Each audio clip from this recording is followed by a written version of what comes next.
សួស្តីទាំងអស់គ្នាថ្ងៃនេះខ្ញុំចង់មកណែនាំ website មួយឲ្យទៅកាន់អ្នកទាំងអស់គ្នាបានស្គាល់គឺ website ដែលមានឈ្មោះថា khmerbook.com ដែលនៅក្នុង website នេះគឺពិសេសត្រង់ថាក្នុង website គឺមានប្រមូលផ្ដុំទៅដោយសៀវភៅនិងឯកសារជាច្រើនមែនទែនទាក់ទងទៅនឹងផ្នែកគណនេយ្យផ្នែកពន្ធដារផ្នែកគ្រប់គ្រងហិរញ្ញវត្ថុគ្រប់គ្រងទីផ្សារផ្នែកអចលនទ្រព្យផ្នែកសវនកម្មផ្នែកគ្រប់គ្រងព្រមទាំង QuickBooks ជាពិសេសគឺមានរួមបញ្ចូលទៅដល់សៀវភៅនិងឯកសារជាច្រើនទៀតផងដែរដែលនៅក្នុង website មួយនេះគឺបានរៀបរៀងនិងចងក្រងឯកសារជាពិសេសដែលអ្នកដែលគាត់បានចងក្រងហ្នឹងគាត់មានបទពិសោធន៍ការងារច្រើនជាង10ឆ្នាំព្រមទាំងគាត់បានបញ្ចប់ផ្នែក ACCA ដែលទទួលស្គាល់ទៅដោយចក្រភពអង់គ្លេសផ្នែក MBA និងជាពិសេសហ្នឹងគឺផ្នែកខាង Tax Agent ដែលជាផ្នែកភ្នាក់ងារពន្ធដារផងដែរដូច្នេះសម្រាប់អ្នកដែលគាត់មានចម្ងល់ព្រមទាំងមានការពិបាកនៅក្នុងការសិក្សាទៅលើផ្នែកទាំងអស់នេះដែលខ្ញុំបានរៀបរាប់មុនហ្នឹងគាត់អាចចូលទៅកាន់ website របស់យើងដែលមានឈ្មោះថា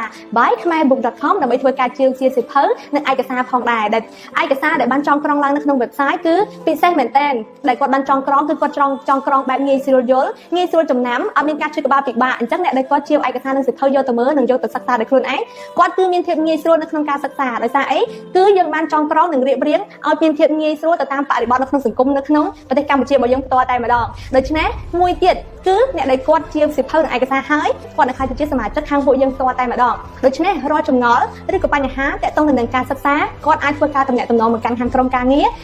រនឹងធ្វើការឆ្លើយតបនៅបញ្ហានិងចម្ងល់ទាក់ទងទៅនឹងការសិក្សារបស់អ្នកទាំងអស់គ្នាផងដែរដូច្នេះសូមកុំភ្លេចពេលដែលអ្នកទាំងអស់គ្នាចង់រៀនចូលទៅកាន់ website ដែលមានឈ្មោះថា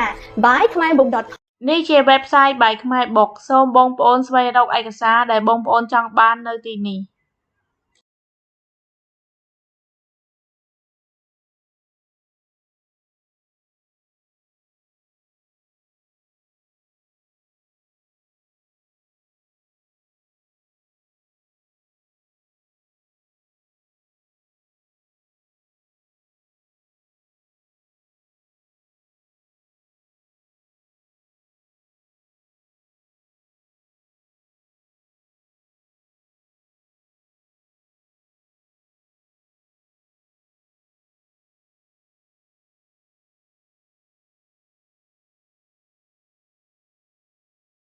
បន្ទាប់ពីបងប្អូនរកឯកសារដែលចង់បានហើយសូមបងប្អូនចុចលើប៊ូតុងទិញឯកសារខាងលើ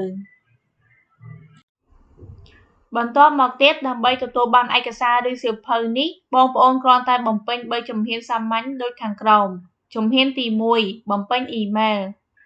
ជំហានទី2បងប្អូនអាចបង់លុយតាមរយៈធនាគារ ABA, ACCA ឬក៏វិញជំហានទី3ចុងក្រោយគ្រាន់តែចុចលើប៊ូតុងទិញនោះជាការស្រេចហើយក្រុមការងារនឹងផ្ញើឯកសារជូនបងប្អូនសូមអរគុណ